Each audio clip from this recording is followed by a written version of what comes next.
हाँ जी, good morning students. Last class में अपन ने संकरण के बारे में पढ़ रहे थे, संकरण के नियम पढ़ लिए थे, ठीक है, कि हाइब्रिडाइजेशन के क्या क्या रूल है। आज हम एक एक संकरण के प्रकार पढ़ेंगे, ठीक है जी। ये बातें अपन ने लास्ट क्लास में कर ली थी, ठीक है। देखिएगा, आज की क्लास में अपन पढ़ेंगे संकरण के प्रकार, टाइप ऑफ हाइब्रिडाइजेशन, ठीक है। तो हेडिंग लगा लीजिएगा सभी बच्चे, type of hybridization, type of hybridization, ठीक है।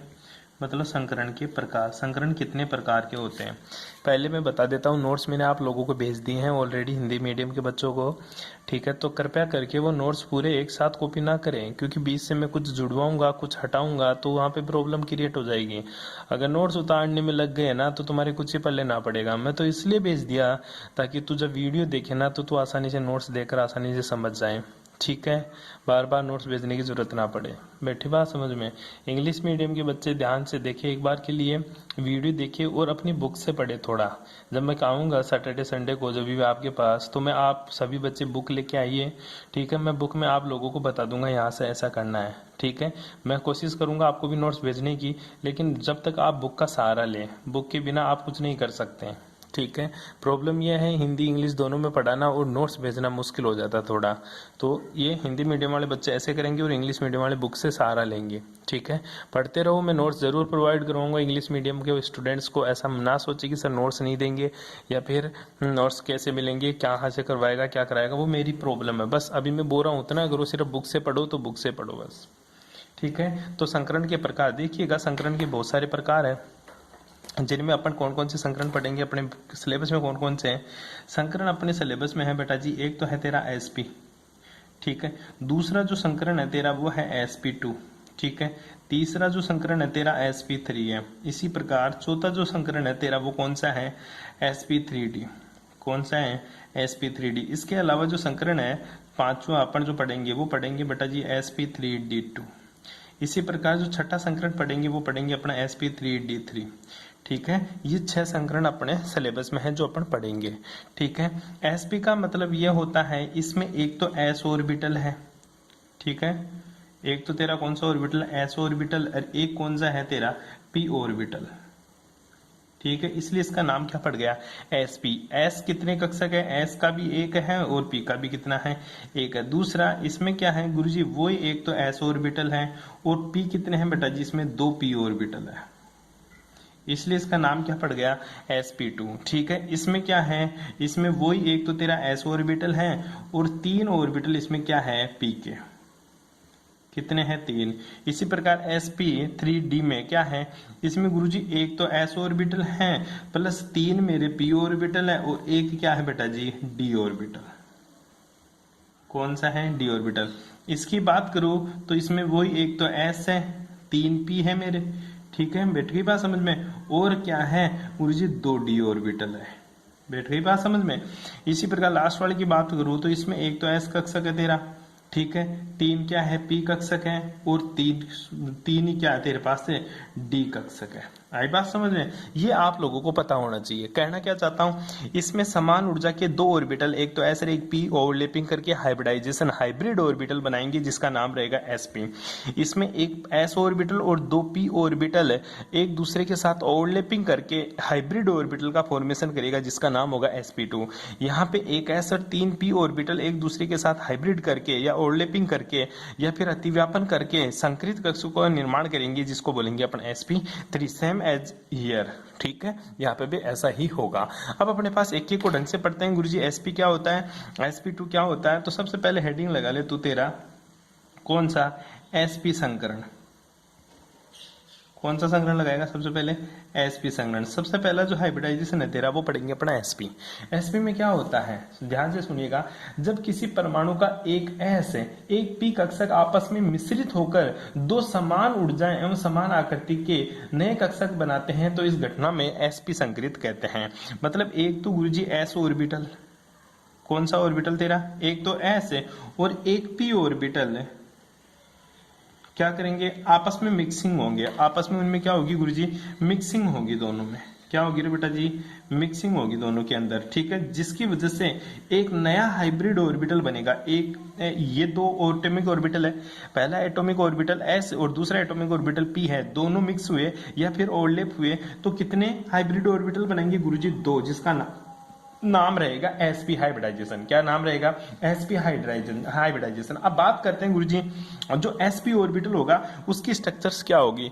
इनकी स्ट्रक्चर समझने से पहले तेरे को सभी की स्ट्रक्चर्स पता होनी चाहिए। सभी क्या तुझे पता है, थोड़ा सा आगे यहाँ पे देख ले एक बार के लिए कि मेरे पास s ऑर्बिटल की जो स्ट्रक्चर होती है वो क्या होती है, ठीक है। जो s ऑर्बिटल होता है बेटा जी, ठीक है, इसकी जो स्ट्रक्चर होती है वो होती है गोलाकार। क्या होती है इसकी, गोलाकार, मतलब इसकी जो स्ट्रक्चर होती है स्पेरिकल शेप होती है। कौन सी शेप होती है, स्पेरिकल शेप होती है। हाँ, अब स्पेरिकल का मतलब होता है गुरुजी बिल्कुल गोल, ठीक है। और तेरे को पता है बिल्कुल अंडा है, इसकी कोई शेप, इसकी कोई डायरेक्शनल कैरेक्टर नहीं होता इसमें, मतलब कोई दिशात्मक गुण नहीं होता। मतलब ये क्या होता है गुरुजी, ये मेरा दिशाहीन होता है। क्या होता है, ये मेरा दिशाहीन होता है गुरुजी, इसमें कोई दिशात्मक गुण नहीं होते। इसको मैं s ऑर्बिटल बोलता हूं, ठीक है। इसी के साथ अगर मैं बात करूं तेरे तो p ऑर्बिटल की बात करूं तो p ऑर्बिटल की जो स्ट्रक्चर्स होती हैं वो देखिएगा एक बार के लिए कि गुरुजी मेरा p ऑर्बिटल क्या होता है। सिंपल सी बातें बता रहा हूं, अभी तो कोई खास बात ही नहीं बता रहा। अगर मैं बात करूं p ऑर्बिटल की, ठीक है, p ऑर्बिटल की, p ऑर्बिटल जो p कक्षक है तेरा, इसकी जो शेप होती है बेटा वो होती है तेरी डंबल शेप। कैसी शेप होती है तेरी, डंबल शेप, ठीक है, डंबल शेप, इसको डंबल, डंबलाकार, इसकी जो आकृति होती है वो कैसी होती है, डंबलाकार होती है। कैसे लिखते हैं इसको, कैसे बनाते हैं, देखे p कक्षक कितने होते हैं तेरे, p ऑर्बिटल, 3 p ऑर्बिटल होते हैं। कितने होते हैं टोटल, 3 होते हैं। और 3 कौन कौन से होते हैं, ऐसे ही तो तू लिखता होगा p के बारे में। इस हिसाब से ये गुरुजी मेरा px होता है, ये मेरा py होता है, ये मेरा pz होता है। 3 ही तो होते तेरे, ठीक है। तो जो तेरा px है इसकी स्ट्रक्चर क्या होती है, ध्यान दीजिएगा, अगर मैं इसको x मानूं, इसको y मानूं, ठीक है, तो ये जो x के ऊपर जो ऑर्बिटल होगा, x के ऊपर जो मैं बना रहा हूं, ठीक है, वो कौन सा होगा, मेरा px होगा। ये इस हिसाब का, इसको बोलता हूं मैं px। क्या बोलूंगा, px। इसी तरह अगर मैं बात करूं py की तो वो कैसे बनेगा, देख ले एक बार के लिए, तेरी कॉपी में जरूर लिखेगा इसको। ये x है, ये y दिशा में है, तो अब y दिशा में जो ऑर्बिटल्स बनेगा, ठीक है, उसको मैं क्या बोलूंगा, py। क्या बोलूंगा, py। इसी प्रकार जो मेरा pz होगा गुरुजी वो कैसा होगा, बिल्कुल देखिएगा, ये जो डायरेक्शन होगी मेरी, ये z दिशा होगी, ये x है, ये y है, तो ये क्या होगी मेरी z। तो इसके ऊपर जो ऑर्बिटल होगा उसको मैं क्या बोलूंगा, pz। क्या बोलूंगा इसको रे, pz। कोई प्रॉब्लम यहाँ तक, ठीक है। इसके साथ ही अपन बात करते हैं d कक्षक की, ठीक है, कौन सी की, d ऑर्बिटल की, ठीक है। तो d ऑर्बिटल की जो शेप होती है ना बेटा वो होती है डबल डंबल शेप, ठीक है, मतलब डबल डंबल शेप इसकी स्ट्रक्चर होती है, ठीक है, डंबल शेप, ठीक है। मतलब क्या होगा गुरुजी, द्विव डंबलाकार बोल सकते हैं जिसको अपन, द्विव डंबलाकार। द्विव डंबलाकार का मतलब समझ में आया तेरे, द्विव डंबलाकार का मतलब सीधा सा देखते हैं गुरुजी, 2 डंबल होंगे। यहाँ तो एक ही डंबल था, अरे डंबल का मतलब होता है जिम वगैरह में तू गया होगा कभी, तो वहां पे डंबल पड़े रहते हैं, उसकी तरह इसकी शेप होती है, ठीक है। आगे देख, यहाँ पे डी ऑर्बिटल कितने होते हैं तेरे, डी ऑर्बिटल गुरुजी टोटल मेरे 5 होते हैं। टोटल कितने होते हैं डी ऑर्बिटल, 5 होते हैं। 5 कौन कौन से होते हैं वो आओ चर्चा करते हैं उसकी भी, इस हिसाब से तूने बना के देखा होगा, 1 2 3 4 5। ये क्या होता है तेरा, डी एक्स वाई, ये क्या होता है तेरा, डी वाई जेड, ठीक है, ये डी जेड एक्स, ठीक है। और ये क्या होता है, D X square Y square, और ये क्या होता है मेरा डी जेड स्क्वायर, ठीक है। इस हिसाब से ये ऑर्बिटल्स होते हैं तेरे, मतलब 5 है टोटल। आई बात समझ, टोटल कितने हैं, 5। अब इनकी शेप क्या होती है, डंबल शेप बोलते हैं। देखिएगा एक बार के लिए बनाने की देखते हैं गुरुजी, टोटल कितने बनाने हैं, 5 मेरे को, 1 2 3 4, ये ले 5, बस ऐसे करने तेरे को। अब कुछ नहीं करना, अगर तू इसको 3D में बनाने की कोशिश करेगा तो बेटा ये नहीं बनेगा। तो तू क्या करे गुरुजी, मैं एक्सेस बदल देता हूँ। पहला x और y में है तो मैं इसको x मान लेता हूँ, इसको क्या मान लिया, y। दूसरा y और z में है तो मैं इसको y मान लिया, इसको क्या मान लिया, z। तीसरा z x में है तो गुरुजी मैं इसको x मान लेता हूँ, इसको z मान लेता हूँ। तीसरा x स्क्वायर y स्क्वायर में है तो मैं इसको x मान लेता हूँ, इसको क्या मान लिया, y। तीसरा जो है z में है इसको मैं x y मान लेता हूँ, इसको z मान लेता हूँ। ठीक है, आई बात समझ में? इस हिसाब से मैंने एक्सेस मान ली। अब ध्यान देना एक बार के लिए, ये डी एक्स वाई है ना, तो कहना क्या चाहता है, ये कहना चाहता है कि ये डी एक्स वाई प्लेन में है। देख, ये तो मेरी एक्सेस है, ये तो मेरी क्या है, एक्सेस है। रूम के जो किनारे है ना वो तो अपनी एक्सेस होती है, लेकिन रूम की छत हुई, रूम की दीवार हुई, रूम का जो अपना बेसमेंट हुआ, ठीक है, अपना जो बेस हुआ, वो चीजें क्या होती है, प्लेन होती है सारी की सारी। दोबारा से मेरी बात को गौर करके सुने, रूम है अपना, रूम के जो किनारे देख रखी है, तू देख ले एक बार के लिए, घूम के देख ले, रूम के जो सारे के सारे किनारे है ना, ये एक्सेस होती है। ठीक है, तो एक्सेस के ऊपर तो कौन है, पी ऑर्बिटल है। देखिएगा, एक्स एक्स के ऊपर है, वाई एक्सेस के ऊपर है और जेड एक्सेस के ऊपर है। लेकिन जो बीच में जो दीवार हुई तेरी, आई बात समझ में, दीवारें हुई, इन दीवारों पे, इन फर्श के ऊपर, इन छत के ऊपर, इनके ऊपर तेरा डी ऑर्बिटल एडजस्ट होता है। ये एक्सेस के ऊपर नहीं होता। जैसे डी एक्स वाई है ना, तो ये डी एक्स वाई प्लेन में होगा ऐसे, एक डंबल ये रहा और दूसरा डंबल ये रहा। ये कौन सा हो गया तेरा, ये हो गया गुरुजी डी एक्स वाई मेरा। ठीक है, और डी वाई जेड ऐसा ही बना दे ताकि तेरे को जोर नहीं है। अगर एक्सेस बदल देता, देख एक्सेस बदल दी तूने तो इसमें कोई प्रॉब्लम नहीं है। आई बात समझ में, डी वाई जेड, ये ले गुरुजी मैंने एक्सेस बदल दी। एक्सेस बदलने से क्या हुआ, तेरी स्ट्रक्चर सेम रह गई लेकिन नाम बदल गया इसका। इसका क्या नाम हो गया, डी एक्स जेड भी बोल सकता है या जी जेड एक्स भी बोल सकता है। अब ध्यान दे, D X square Y square का मतलब ये हुआ कि अब ये मेरा एक्सेस के ऊपर है। कहाँ है, एक्सेस के ऊपर। मतलब एक मेरा एक्सेस के ऊपर है, एक्स के ऊपर, तो दूसरा कहाँ है गुरुजी, मेरा वाई एक्सेस के ऊपर। इसको बोलते हैं D X square Y square. ठीक है, इसी प्रकार आगे बात करूं डी जेड स्क्वायर की, तो तेरे को इतना सा ध्यान रखना है, जो डी जेड स्क्वायर होता है गुरुजी, ये जो ऑर्बिटल्स होता है ना, ये यहां से तो बिल्कुल बहुत मोटा हो जाता है। ठीक है, इस हिसाब से, ये इस हिसाब से होता है गुरुजी। और यहाँ पे क्या रहता है, मेरा प्लेन रहता है।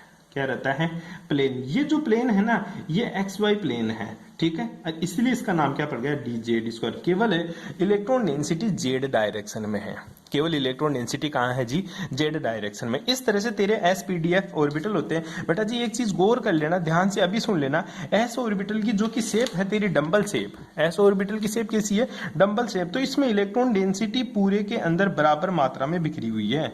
ठीक है, इसकी जो शेप है स्पेरिकल शेप है, स्पेरिकल शेप होने की वजह से इलेक्ट्रॉन डेंसिटी पूरी की पूरी बराबर मात्रा में है। एप्पल होता है तेरा, एप्पल को कहीं से भी काट, एप्पल में सारी चीज क्वांटिटी बराबर है, उसमें कोई आधा उदा कुछ नहीं है। ठीक है, तो इसमें पूरी चीज क्या है, इक्वल मात्रा में डिस्ट्रीब्यूट है। ठीक है, तो इलेक्ट्रॉन डेंसिटी पूरी मात्रा में डिस्ट्रीब्यूट है, इसमें कोई भी नोड नहीं है। नोड क्या होता है, जहां पर इलेक्ट्रॉन के पाए जाने की प्रोबेबिलिटी जीरो हो, जहां पे इलेक्ट्रॉन के मिलने की संभावनाएं जीरो हो, उसको क्या बोलते हैं अपन, नोड बोलते हैं। उसको क्या बोलेंगे, नोड। तो एस ऑर्बिटल में जो नोड होता है ना, वो नोड क्या होते हैं गुरुजी, अनुपस्थित होते हैं। कोई भी नोड एस ऑर्बिटल में नहीं मिलता मेरे को। अब चले पी ऑर्बिटल में, तो पी ऑर्बिटल में देखते हैं। तो बेटा जी देख, इधर तो इलेक्ट्रॉन डेंसिटी भरी पड़ी है, जहां से फूल रखी है ना तेरी पाली, ये जो पाली फूल रखी है, यहां तो इलेक्ट्रॉन डेंसिटी है। लेकिन गुरुजी जहां पे जीरो है, जहां पे दोनों मिल रही है, अतः इसमें नोड है, यहां पे इलेक्ट्रॉन के पाए जाने की प्रोबेबिलिटी जीरो है। इलेक्ट्रॉन मिलेगा तो इस पाली में मिलेगा या फिर इस पाली में मिलेगा मेरे को। ठीक है, इस लोब में देख ले, इधर ये लोब ऊपर वाली लोब, ये नीचे वाली लोब, इन दोनों लोब्स के अंदर तो इलेक्ट्रॉन डेंसिटी मिलेगी तेरे को, लेकिन यहाँ पे इलेक्ट्रॉन के पाए जाने की प्रोबेबिलिटी जीरो रहेगी। इसी प्रकार यहाँ की बात करूं तो यहाँ पे इलेक्ट्रॉन डेंसिटी मिलेगी मेरे को गुरुजी। ठीक है, यहाँ पे इलेक्ट्रॉन डेंसिटी फुल है इस लोब्स में, लेकिन बीच में इलेक्ट्रॉन डेंसिटी जीरो है। इसी प्रकार डी में भी देख ले, आई बात समझे, यहाँ पे इलेक्ट्रॉन डेंसिटी ऐसे जीरो आपको देखने को मिलती है। तो आपको स्ट्रक्चर पता होनी चाहिए एसपीडीएफ की सभी की। अब बात करते हैं अपना हाइब्रिडाइजेशन की, बात कर रहे थे गुरुजी, कहाँ चले गए, मैं बता रहा था बेटा जी तेरे को एसपी संकरण। कौन सा संकरण, एसपी संकरण। एसपी संकरण का मतलब यह है सीधा सा कि गुरुजी एसपी हाइब्रिडाइजेशन में एक तो एस ऑर्बिटल, ठीक है, एक तो एस ऑर्बिटल और एक क्या होगा, पी ऑर्बिटल। ये दोनों क्या होंगे गुरुजी, मिक्स होंगे। ये दोनों क्या होंगे गुरुजी, मिक्स होंगे। और क्या बना देंगे गुरुजी, एक एसपी हाइब्रिड ऑर्बिटल बना देंगे। ठीक है, हाइब्रिड ऑर्बिटल का फॉर्मेशन कर देंगे। इस एस में एस का कितना होता है, एक ही रहा।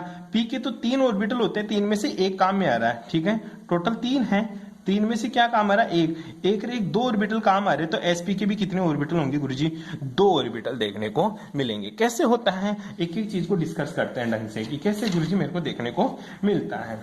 फॉर एग्जाम्पल मैं बात करूं, एक छोटे से एग्जाम्पल लेकर बात करूं, जैसे कैसे मिक्स होता है, कैसे इसकी स्ट्रक्चर होती है, कैसे इसमें क्या होता है, सारी चीजें देखेंगे। जैसे मैं बात करूं, एक बेरिलियम Cl2 ले लिया, ठीक है, बेरिलियम क्लोराइड ले लिया। बेरिलियम क्लोराइड का सीधा सा बात करूं मैं, बेरिलियम की इलेक्ट्रॉनिक कॉन्फ़िगरेशन को देखना। सबसे पहले क्या कर रहा है वो, फर्स्ट स्टेप यही है कि बेरिलियम का जो इलेक्ट्रॉनिक कॉन्फ़िगरेशन है वो होता है गुरुजी मेरा 1s2 और 2s2, हाइड्रोजन, हीलियम, लिथियम और बेरिलियम, 1s2, 2s2 और 2p0। यहां तक आपको लिखना है, क्योंकि पी कक्षक में इलेक्ट्रॉन कितने हैं बेटा जी, 0 है गुरुजी, क्योंकि बेरिलियम कितने नंबर पे आता है, 4 नंबर पे आता है। कितने नंबर पे आता है, 4 नंबर पे। ये जो बाहर वाला कोष है इसको अपन कौन सा कोष बोलेंगे, इसको संयोजकता कोष बोलेंगे। कौन सा कोष बोलेगा, संयोजकता कोष। बेरिलियम की बात कर रहे थे अपन, BeCl2, तो बेरिलियम कितने नंबर पे आता है तेरा, 4 नंबर पे आता है। Electronic configuration 1s2, 2s2, 2p0 होता है इसका इलेक्ट्रॉनिक कॉन्फ़िगरेशन, ये पढ़ लिया था अपन ने। अब मैं ये बता रहा हूँ कि हाइब्रिडाइजेशन कैसे है, मतलब ये बेरिलियम का मॉलिक्यूल्स है, ठीक है। तो बेरिलियम का बाह्यतम कक्षक कौन सा है, 2s2, 2p0 है। तो ये कौन सी है, ग्राउंड स्टेट है, मतलब जब तो इसको एनर्जी नहीं दिया तब ये बेरिलियम की बात कर रहा है, ठीक है। तो ग्राउंड स्टेट के अंदर GS का मतलब होता है बेटा अपना ग्राउंड स्टेट, आद्य अवस्था। हिंदी में क्या बोलेंगे इसको, आद्य अवस्था, आद्य अवस्था, ठीक है। तो आद्य अवस्था की बात कर रहा है ये।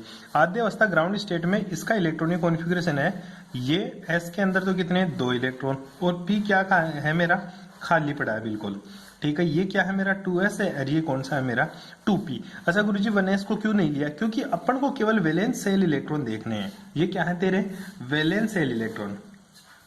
कौन से हैं, वैलेंस सेल इलेक्ट्रॉन, बाह्यतम कक्षक के इलेक्ट्रॉन, ठीक है। संयोजकता कक्षक इलेक्ट्रॉन, संयोजकता कक्षक इलेक्ट्रॉन देखने, ठीक है। ये संयोजकता कक्षक इलेक्ट्रॉन, अच्छा इसी को क्यों माला, जो भी तेरा बाह्यतम ऑर्बिटल होता है वही तेरा संयोजकता कक्षक इलेक्ट्रॉन होते हैं। अब ग्राउंड स्टेट में इलेक्ट्रॉन कहाँ थे, 2s के अंदर थे।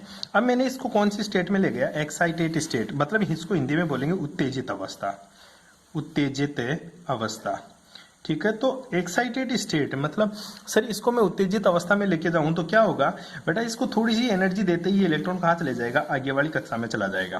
कहाँ चला जाएगा, आगे वाली कक्षा में, और ये इलेक्ट्रॉन्स क्या हो जाएंगे, कंबाइंड हो जाएंगे बिल्कुल।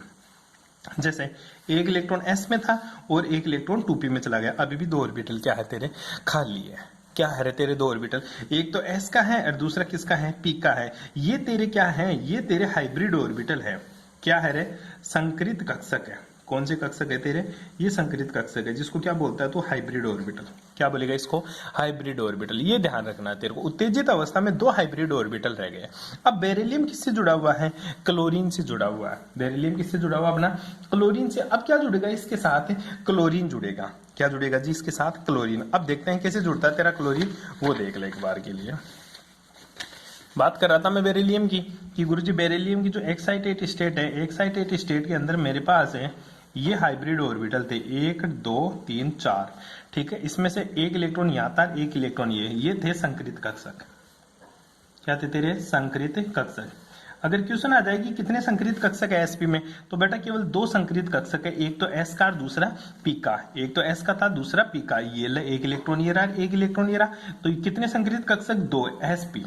इसीलिए संकरण का नाम क्या पड़ गया, sp। क्या पड़ गया रे, sp। अब बात करते हैं क्लोरीन जुड़ रखा है, तो क्लोरीन का इलेक्ट्रॉनिक कॉन्फ़िगरेशन की बात करें तो 1s2, 2s2, 2p6, 3s2 और 3p5 होता है। आई बात समझे। क्लोरीन कितने नंबर पे आता है, 17 नंबर पे आता है। क्लोरीन कितने नंबर पे आता है तेरा, 17 नंबर पे। अब देख क्लोरीन के बाह्यतम कक्षक में कितने इलेक्ट्रॉन, ये रे गुरुजी, ये क्लोरीन का क्या है, बाह्यतम कक्षक या संयोजकता कक्षक, बाह्यतम कक्षक, ठीक है। आउटर सेल इलेक्ट्रॉन बोल सकते हैं इसको। तो बाह्यतम कक्षक में गुरुजी देखिएगा, P में कितने इलेक्ट्रॉन है, P में गुरुजी 5 है, और S में कितने हैं, ये तो है 3s, 3s में कितने इलेक्ट्रॉन, 2, और P में कितना, 1 2 और 3 4 5। अब देख क्लोरीन का कितने अनपेड इलेक्ट्रॉन है, 1। क्लोरीन में कितने अनपेड इलेक्ट्रॉन है, 1। अगर इसको कहीं ना कहीं से एक इलेक्ट्रॉन मिल जाए, कहीं ना कहीं से एक इलेक्ट्रॉन मिल जाए, तो ये उसके साथ क्या कर लेगा, पेयरिंग कर लेगा। तो क्लोरीन को इलेक्ट्रॉन कहां से मिलेगा, बेरिलियम के पास एक एक पेड है, अनपेड इलेक्ट्रॉन है, ठीक है। तो ये एक इलेक्ट्रॉन इसके साथ जाकर पेयर्ड होगा। तो ये इसी तरह क्लोरीन कितने हैं तेरे, 2 क्लोरीन है, तो ये भी ऑर्बिटल कितने हैं तेरे, टोटल 2 है। तो 2 क्लोरीन इससे जाकर कैसे जुड़ते हैं, ये गुरुजी ये रहे मेरे हाइब्रिड ऑर्बिटल, एक ईरा एक ईरा। इससे क्लोरीन झूम जाएगा एक इलेक्ट्रॉन के साथ, इससे भी क्लोरीन झूम जाएगा एक इलेक्ट्रॉन के साथ। ये 2 क्लोरीन जुड़ गए तेरे। अब ये ऑर्बिटल क्या हो गए, फुलफिल हो गया। यार ये क्या था तेरा, sp था, क्या था, sp। इस तरह से हाइब्रिडाइजेशन क्या हुआ, इसके अंदर sp हो गया। क्या हो गया बेटा जी, sp हाइब्रिडाइजेशन। ये किसका होगा, BeCl2 का। ये ऑर्बिटल हो गया तेरा BeCl2 का, और इसमें हाइब्रिडाइजेशन क्या देखने को मिल गया तेरे को, sp। क्यों, क्योंकि गुरुजी एक तो s कक्षक और एक p कक्षक भाग लिया था इसमें, एक तो s और एक कौन सा कक्षक, p कक्षक, इसलिए इसमें कौन सा हाइब्रिडाइजेशन हो गया, sp। अब बात करते हैं बेरिलियम की। ठीक है, बेरिलियम में जो संकरण है वो कौन सा है गुरुजी, इसके संकरण sp है। कौन सा संकरण है, sp। अब इसमें संकरण sp है, अगर इसकी स्ट्रक्चर क्या होगी, इसकी ज्यामिति, क्या ज्यामिति, ज्यामिति मतलब बेटा इसको इंग्लिश में बोलते हैं ज्योमेट्री। क्या बोलेंगे इसको, ज्योमेट्री। ध्यान दे, इसकी जो ज्योमेट्री होती है वो हमेशा क्या होती है, लीनियर होती है। क्या होती है तेरी, लीनियर। लीनियर मतलब रेखीय होती है। क्या होती है तेरी, रेखीय बोलते हैं। कैसे, ये तेरा बेरिलियम होता है, इससे एक क्लोरीन इधर जुड़ता है, एक क्लोरीन इधर जुड़ता है, दोनों के बीच का जो बॉन्ड एंगल होता है वो 180, इसके बीच का बॉन्ड एंगल देखने को मिलता है। और इसकी जो ज्यामिति होती है वो क्या होती है, रेखीय।